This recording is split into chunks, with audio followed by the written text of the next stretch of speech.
Hello বন্ধুরা, আজ বানাবো বেতো শাকের ডাল।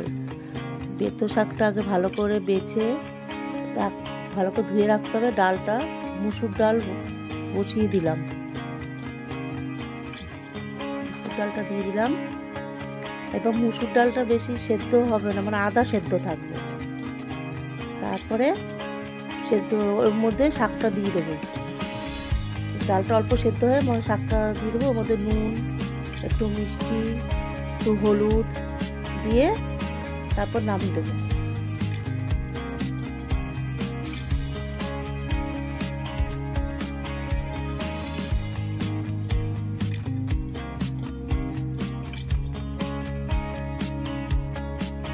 A few moments later.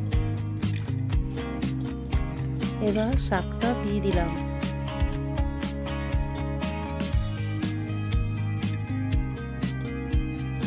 বসিয়ে তেল দিয়ে তার মধ্যে কালো জিরে, কাঁচা লঙ্কা আর রসুন কুচি দিয়ে ভালো করে নাড়াচাড়া করে ডালটা ছেড়ে দেব।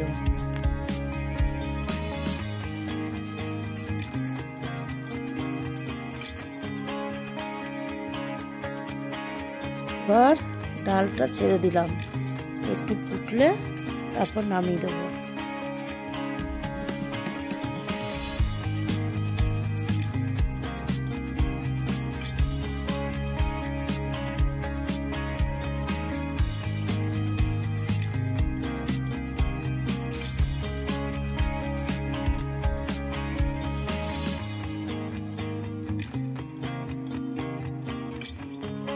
এই ডালটা একটু ঘন ঘন থাকবে, খেয়ে বলবো। এটা রুটি দিয়ে ভাত দিয়ে দুটোই খাওয়া যাবে।